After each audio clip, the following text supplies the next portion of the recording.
Marvel Midnight Suns is a paradox. It's simultaneously this towering achievement of a strategy game that I think will influence other titles in the space for years to come. But grafted on top of that strategy game is an RPG that I think is mixed or maybe even bad. Look, let's get this out of the way right up front. I think that the huge infusion of RPG elements to this title is going to attract an audience that this kind of game normally wouldn't. And I want to ensure that if you're one of those folks, you know what you're getting into. This was developed by Firaxis, right? They make strategy games. Obviously the most poignant comparison is their modern XCOM series that even shares a director with Midnight Suns. But you look at some of the footage of this game and you see all the dialogue and all the behind the back 3D camera and all the relationship building, and you might think to yourself, wait, is this like Mass Effect or Persona or something? What's going on? That was my first impression too, and if you're here because you want to play the next big RPG, then I think you will be disappointed. However, if you're here to play the next big strategy game, you won't be. You're going to hear me say a lot of weirdly conflicting things like that over the next 15 minutes or so, because this is a game of highs and lows and good and bad. Here's the thing, this game is fantastic even if a lot of elements of it are not. I'll identify where I think this game excels and whether or not it might be for you, because I can tell you without a shadow of a doubt, it was absolutely for me.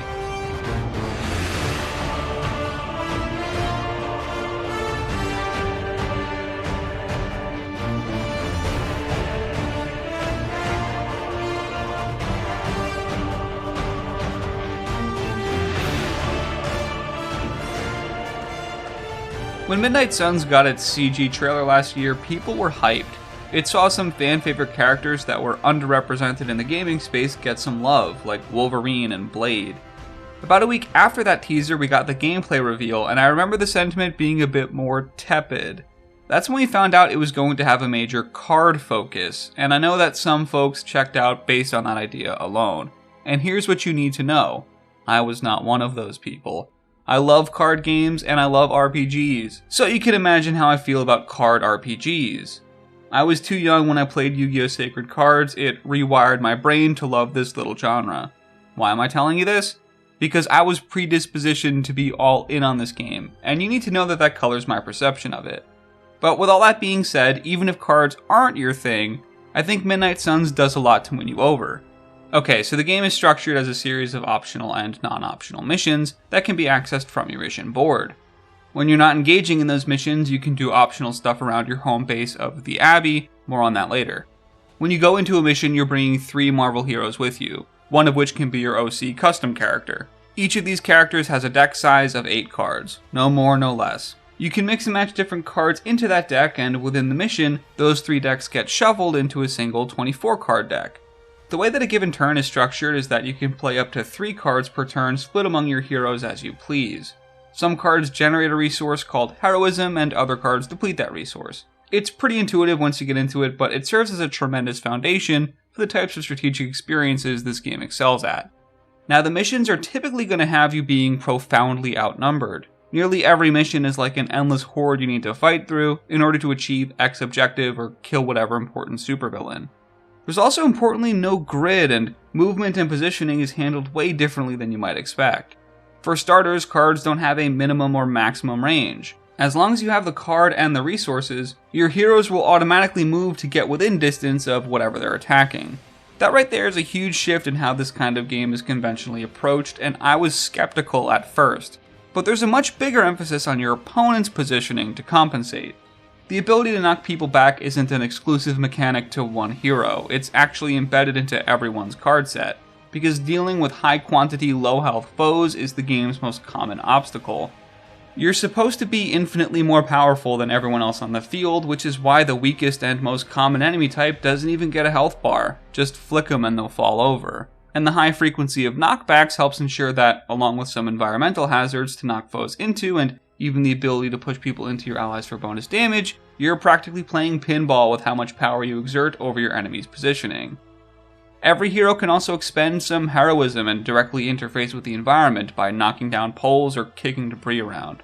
But that's just the hero agnostic stuff. The way that the cards are used to represent each hero's iconic combat abilities is really excellent. For example, take Spider-Man. Most of his cards aren't the highest damage among the group, but he excels at killing multiple units simultaneously by zipping around the arena, and he has lots of ways to bind foes and pump up his environmental damage. Doctor Strange cards have a big emphasis on delayed gratification, like being able to permanently buff your hand or add extra card plays to future turns. He's also got some meta cards that allow for the most direct manipulation of your deck, like repeating previous cards or even bringing consumable cards back into play after their one-time use. Blade is quick and lethal. He has some similarities with Spider-Man in the ways that he can zip around the battlefield and kill lots of small mobs, but he's more reliant on healing back damage with powerful life-stealing cards rather than preventing it outright. I could give you a summary like that for each of the heroes because they are all functionally distinct in ways that, yes, make you feel like you're that hero, even if that feeling is abstracted through the medium of cards. They're all fun and they all feel appropriately powerful in their own unique ways. This system was a great compromise to introduce the variance a strategy game needs to not be a puzzle, while also not relying on the same hit-miss-crit dichotomy that wouldn't feel very super. It was clear that Firaxis didn't want to just take XCOM and slap Marvel onto it because they knew it wouldn't feel right, and you know they succeeded because I don't think you could go backwards either. You can never just put dudes with guns into this system because they would feel too unstoppable. If Firaxis ever wanted to use this system again but lost the Marvel IP, they'd have to look at Dynasty Warriors or something, a place where being the strongest guy in the room by many orders of magnitude is the expectation. That's not to say that this game is easy. Midnight Suns can be a real bastard at times. It's just that most of the time that difficulty comes from crowd control and target prioritization, rather than just overcoming individually powerful units. Now I know what you might be thinking. Sure, this all sounds fine and dandy, but maybe you don't like card games and you're not convinced. Maybe you don't like the randomness that they introduce. So here's the deal. At some level, if you're just totally allergic to that kind of thing, then your hesitations are probably well founded. At the end of the day, a little infusion of randomness is the feature, not the bug. Playing with the hand you're dealt is the basis for basically any game that uses 52 or otherwise. I love that kind of thing, but I recognize that not everyone does. That being said, I think they may have anticipated that sort of pushback, because there's a lot of systems in here that run parallel to the cards and can be accessed without randomness. For starters, the aforementioned environmental hazards. As long as you have the heroism for it, you can blow things up or pull down telephone poles, no problem, and no cards required. But there's other stuff here too to prevent the frustration of handing your games over to RNGesus. You get 2 free redraws every single turn. That's a huge amount of control you can exert, at least by card game standards. And you couple that with a relatively small deck size at 24, and you have a pretty decent chance of finding the type of card you need if you aggressively fish for it. Consumable cards are non-random as well. These one-time use cards can be selected before a mission if you craft them, and importantly they are not shuffled into your deck and beholden to the same random chance traditional cards are. You can just click a button at any point during your turn, then pick and use whatever consumable you want. All of that's to say that there's a lot within your direct control even if there's an equal amount out of it. And if you're clever and willing to look at the options you have, you can probably craft yourself an out to most situations. In fact, the game even has some waits behind the scenes to ensure you're not getting screwed out by draws. Whenever a character is incapacitated, whether they be stunned or knocked out or something, their cards are temporarily removed from the draw pool. This more or less ensures you're never drawing a completely dead hand, and it actually lets those seemingly impossible, dare I say heroic, one versus many situations sometimes play out in your favor, because you'll be reliably drawing from the remaining hero's deck exclusively. I really do think there's a ton of merit to this system. It's this balancing act of how much control you should be allowed to exert, and I think it finds an amazing sweet spot. Even if you have skepticism about cards being this game's primary vehicle for play, I think they've really executed in such a way that makes it appealing regardless. I'm excited to boot into New Game Plus. I'm going to explore this combat even more thoroughly, and I'm going to try out some of the cards and combinations I didn't on my first run, and I'm also going to skip every single line of dialogue. Best not say anything until I am better able to articulate it. Okay, here's the deal. I know people have big feelings about Marvel as a property one way or the other. I'll play radical centrist and say that I've seen a good chunk of them but haven't exactly been keeping up. I watched pretty religiously up until Avengers 2 and only caught a small handful after that. But I was receptive to the idea of a fun, flicky Marvel story and went into Midnight Suns with an open mind. But even with that kind of cushioned low expectation, the narrative of Midnight Suns still didn't deliver. You play as Hunter, a hero resurrected from centuries past to fight his age-old nemesis and fulfill the prophecy. Most of the time, though, is going to be spent talking to your fellow Midnight Suns and some of the Avengers. The fact that these two groups are working together is actually a consistent plot point, where the younger and more inexperienced Midnight Suns all kind of have a chip on their shoulder about not being the big showcase team like the Avengers are. But that's about the only interesting source of conflict for most of the game. The reality is that 90% of the dialogue, and there's a lot of dialogue by the way, is just going to be you sitting around the Abbey, which serves as your main base, and talking to your party members. Or maybe colleagues is a better word, because that's what it feels like most of the time. This is going to sound like a weird criticism, but all of the Suns and Avengers are cordial and professional people. It almost feels like everyone is wearing that sort of office mask you put on when your livelihood is on the line so you don't want to rub anyone the wrong way.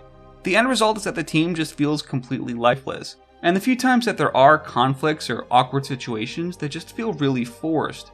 It's inauthentic and at times just tough to watch. It's just really corny and none of it landed for me at all. And I don't think it's going to land for anyone but the most diehard Marvel fan. And that op against Faustus, the way Captain Marvel just absorbed that bomb. Unbelievable, isn't it?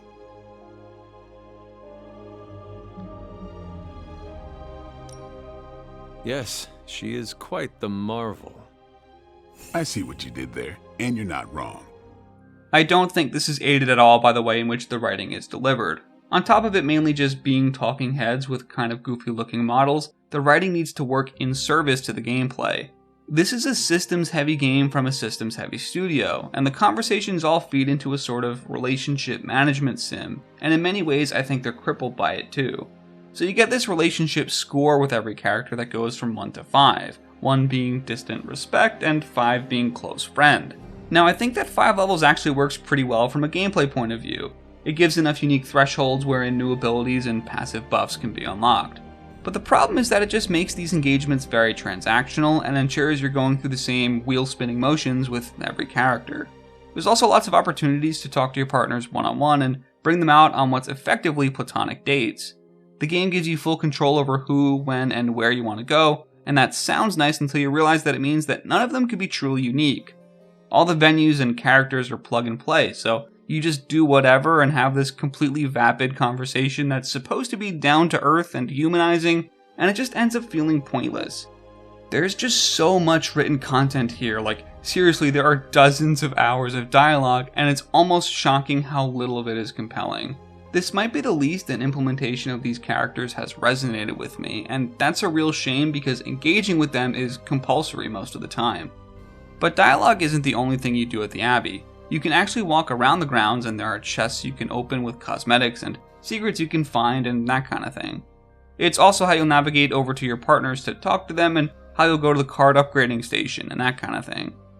This is going to sound really nitpicky and pedantic. I know I'm verging on like 3 minutes of whining. I promise I'm going to wrap this up with some more positive stuff, just stick with me. But really the big non-dialogue issue with the Abbey is how dull it is to move through.